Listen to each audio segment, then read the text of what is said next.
மறந்தாலும் நீ மறப்பதில்லையே, தந்தை வெறுத்தாலும் நீ வெறுப்பதில்லையே, என் தாய் மறந்தாலும் நீ வெறுப்பதில்லையே, தந்தை வெறுத்தாலும் நீ வெறுப்பதில்லையே.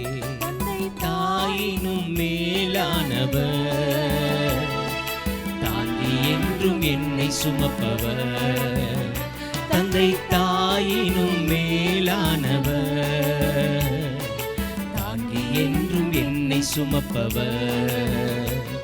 என் தாய் மறந்தாலும் நீர் மறப்பதில்லையே, தந்தை வெறுத்தாலும் நீர் வெறுப்பதில்லையே, என் தாய் மறந்தாலும் நீர் மறப்பதில்லையே, தந்தை வெறுத்தாலும் நீர் வெறுப்பதில்லையே.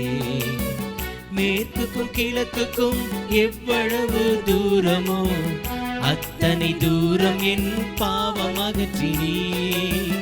மேற்குக்கும் கிழக்குக்கும் எவ்வளவு தூரமோ அத்தனை தூரம் என் பாவம் அகற்றினீர். அத்தனை தூரம் என் பாவம் அகற்றினீர். அத்தனை தூரம் என் பாவம் அகற்றினீர். என் தாய் மறந்தாலும் நீ மறப்பதில்லையே, தந்தை வெறுத்தாலும் நீ வெறுப்பதில்லையே, என் தாய் மறந்தாலும் நீ மறப்பதில்லையே, தந்தை வெறுத்தாலும் நீ வெறுப்பதில்லையே. இந்த காலை வேளையில் பரலோக பணித்துளி வழியாக மீண்டும் உங்களை சந்திப்பதில் மிகுந்த சந்தோஷம். இந்த நாளுக்கான வேத வசனம் ஏசாயா தீர்க்கதரிசியின் புஸ்தகம் 48ஆம் அதிகாரம் 18வது வசனம். என் கற்பனைகளை கவனித்தாயானால் நலமாயிருக்கும், அப்பொழுது உன் சமாதானம் நதியைப் போலும் உன் நீதி சமுத்திரத்தின் அலைகளைப் போலும் இருக்கும். என் அன்பு தேவ பிள்ளையே, தேவன் இந்த காலை வேளையில் நமக்கு சொல்லுகிற ஒரு வார்த்தை, அவருடைய சமாதானம் நதியைப் போல நம் மீது கற்றுக் கொடுக்க விரும்புகிறார். இது எப்படி சாத்தியம் என்று நீங்கள் ஒரு வேளை யோசிக்கலாம். தேவன் கொடுக்கிற சமாதானம் அது நிறைவான சந்தோஷம், சமாதானமாக இருக்கிறது. ஆண்டவர் இந்த உலகத்தில் வாழ்ந்த நாட்கள் அவர் சொன்ன ஒரு வார்த்தை, என்னுடைய சமாதானத்தை நான் உங்களுக்கு வைத்து போகிறேன், உலகம் கொடுக்கிற பிரகாரமாய் இல்லை என்று சொல்லி அவருடைய சமாதானத்தை நமக்கு கொடுத்து போயிருக்கிறார். அப்படியானால் நீங்களும் நானும் இதற்காக செய்ய வேண்டிய ஒரு மிக முக்கியமான கட்டளையை வேத வசனம் சொல்லுகிறது.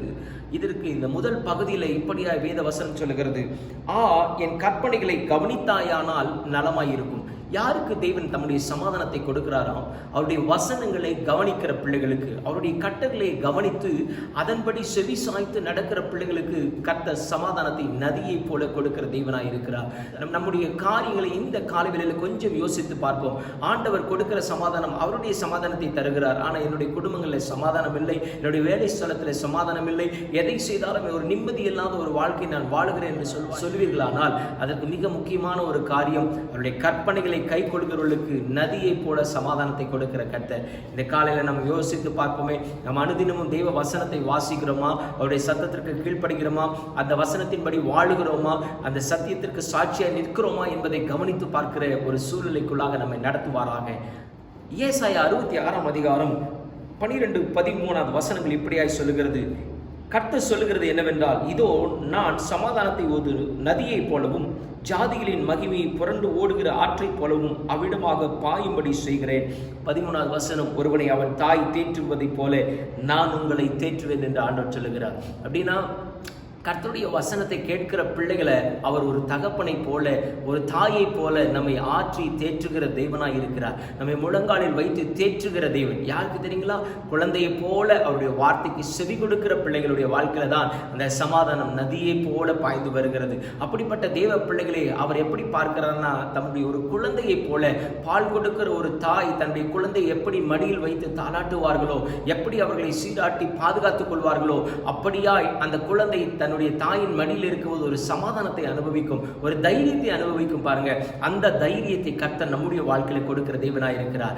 எப்பொழுது நீங்களும் நான் அவருடைய சத்தத்திற்கு செவி கொடுக்கும் போது, அவருடைய கற்பனைகளை கை கொள்கிறவர்களாய் நாம் வாழும் போது, அவரை மாத்திரம், அவருடைய வார்த்தையை மாத்திரம் சார்ந்து வாழுகிறவர்களாய் இருக்கும் போது, கர்த்தர் நமக்கு அந்த சமாதானத்தை கொடுக்கிற தேவனாய் இருக்கிறார். ஹல்லேலூயா. இந்த காலை வேளையில ஆண்டவருடைய வேதத்திற்கு நேராய் நாம் திரும்புவோம். தேவனை விட்டு விலகின காரியங்களை விட்டு ஆண்டவருடைய வார்த்தைக்கு உண்மையாய் கீழ்ப்படுகிற பிள்ளைகளாய் நாம் வாருவோம்.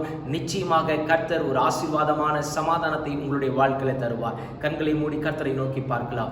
அன்பு தகப்பனே, இந்த காலை வேளையில என்னுடைய சமாதானம் நதியை போல இருக்கும் என்று சொல்லி ஆண்டவரே, இந்த காலை வேளையில் நீர் எங்களை ஆசீர்வதிக்கிறதற்காக நன்றி செலுத்துகிறேன். எங்கள் வாழ்க்கையில காணப்படுகிற எல்லா சமாதான குலைச்சல்களுக்கு காரணம் ஆண்டவருடைய கற்பனைகளை நாங்கள் கவனிக்காതെ விட்டுவிட்டோம். ஆண்டவருடைய வேதத்தை நாங்கள் மறந்து விட்டபடினாலே, உடைய வசனங்களுக்கு செவி கொடுக்கிறதை நாங்கள் மறந்து விட்டபடினாலே, உடைய வார்த்தைகளுக்கு கீழ்ப்படுகிறதை மறந்து விட்டபடினாலே, உடைய சித்தத்தை செய்கிறதை நாங்கள் விட்டு விட்டபடினாலே இந்த சமாதான குலைச்சல்களை நாங்கள் அனுபவித்துக் கொண்டிருக்கிறோம். ஆண்டவரை, இந்த காலவில் எங்களை திருப்பிக் கொள்ளுவீராக.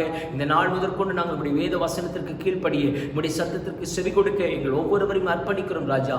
உடைய வார்த்தைகளை கவனிக்கிற ஒவ்வொரு பிள்ளைகளுக்கும் சமாதானம் நதியை போல இருக்கும் என்ற வார்த்தையை நாங்கள் விசுவாசிக்கிறோம். உடைய வார்த்தைக்கு நடுங்குகிற பிள்ளைகளை எங்களை மாற்றுவீராக. உடைய கிருபையுள்ள கரத்தில் அர்ப்பணிக்கிறேன். சகல துதி கன மகிமை உமக்கு எடுக்கிறோம். இயேசுவின் மூலம் ஜெபிக்கிறோம் நல்ல பிதாவே. Amen, amen. Praise God. கர்த்தர் தாமே உங்களை ஆசீர்வதிப்பாராக. God bless you.